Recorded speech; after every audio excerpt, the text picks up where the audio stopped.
তেলের জন্য হাহাকার কেন বলছেন? সার্বিক ক্ষেত্রে আমাদের কাছে তো প্রচুর পরিমাণে যে পরিমাণে তেল আমাদের প্রয়োজন সেই পরিমাণে তেলের সাপ্লাই আছে। আমাদের বাইরে থেকে তেল আসছে, তেল খালাস হচ্ছে, মানুষ তেল নিচ্ছে। যে পরিমাণে ডিজেলের প্রতি বছর যে সময় ডিমান্ড, এখন মানুষ আতঙ্কিত হয়ে সেই তেল নিয়ে রিজার্ভ করে রাখবে, এটা তো অনাকাঙ্ক্ষিত। এই কারণেই তো আজকে মোটরসাইকেলে যারা, বিশেষ করে মোটরসাইকেল অকটেনের ক্ষেত্রে আমরা দেখতে পাচ্ছি যে কি ব্যবস্থা আসলে নিচ্ছেন? আমরা প্রথমত তাদেরকে সতর্ক করে বলতে চাই যে তারা আসলে আপনারা আতঙ্কিত হয়েন না। আমরা প্রথম কথা হচ্ছে যারা মোটর বাইকার আছে তাদেরকে আমরা বলছি যে আপনারা আতঙ্কিত হয়েন না, এবং আমরা কিন্তু বারে বারে বলছি যে আমাদের কাছে তেল মজুদ আছে এবং আমরা তেল দিচ্ছি।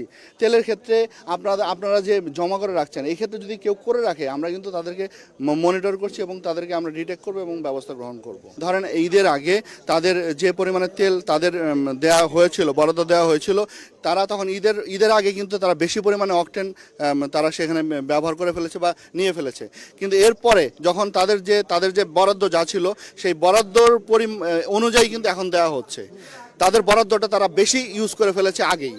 আসলে মজুদের বিষয়টা তো এসেছে যখন মিডল ইস্টের যে ক্রাইসিসটা তৈরি হয়েছে, তারপর থেকে মানুষের একটা ধারণা হয়েছে আমি যদি তেলটা মজুদ করে রাখতে পারি তাহলে হয়তো যুদ্ধ শেষে বা যে কোনো সময় তেল না আসলে তার একটা অসৎ চিন্তা ভাবনা তাদের মধ্যে তৈরি হয়েছে যে আমরা হয়তো বেশি দামে বিক্রি করতে পারবো। এটা তো আসলে আগে তো এই ধরনের মজুদের তার কোনো চিন্তা আসার কথা না, কারণ তেলের সাপ্লাই আছে, সবাই তেল পাচ্ছে, এটা তো বেশি হওয়ার কোনো সুযোগ নাই, সুতরাং তার মজুদ করার কোনো সুযোগ নাই। এটা রিসেন্টলি তারা করেছে, যারা করেছে আমরা তাদেরকে খুঁজে বের করছি এবং আমরা গোয়েন্দা সংস্থা কাজ করছে, তাদেরকে খুঁজে বের করে আমরা ব্যবস্থা গ্রহণ করব। এখানে আমরা 2জন ব্যক্তির নাম পেয়েছি, তাদের বিরুদ্ধে আমরা বিশেষ ক্ষমতা এনে তাদের বিরুদ্ধে মামলা হবে।